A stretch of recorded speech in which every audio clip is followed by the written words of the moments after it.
So yan, lutuin natin yung ating bawang at saka sibuyas para masarap yung lumalabas na yung kanyang amoy. Tapos isunod natin guys yung ating kamatis. Isa lang ang kamatis. Ayan.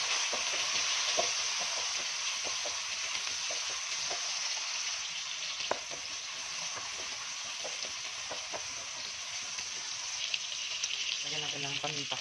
Paminta. Haluin. Lagyan natin yung beans. Ayan.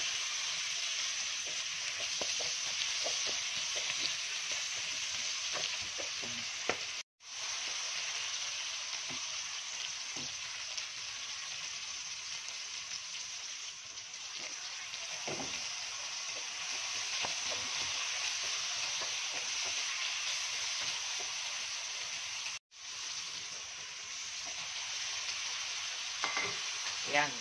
Togi. Diba? Huwag muna natin siyang haluin. Mamaya na. Ayan. So, lagyan natin siya ng baliktad yung magic sarap. Ayan, magic sarap. Diba? Ito natin para masarap. Diba? Mamaya-maya natin haluin guys. Para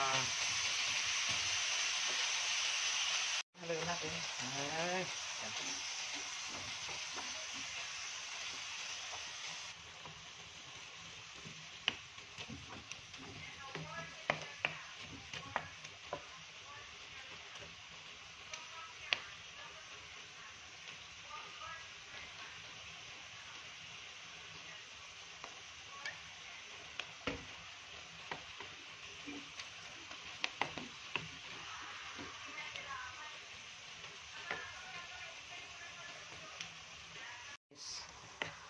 Sarap, diba?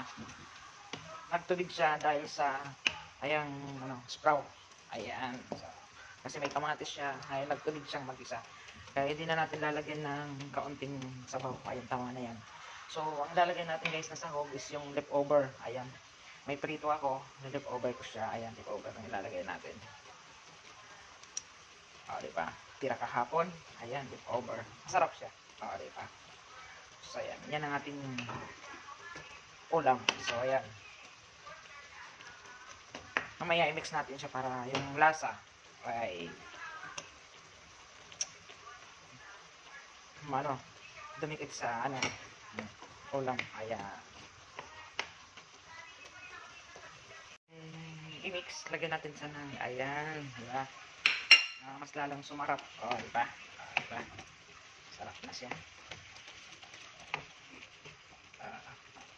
Ganyan lang guys, kasimple yung ating ulam. Togi with leftover. Diba? Yan guys, thank you for watching. Yummy.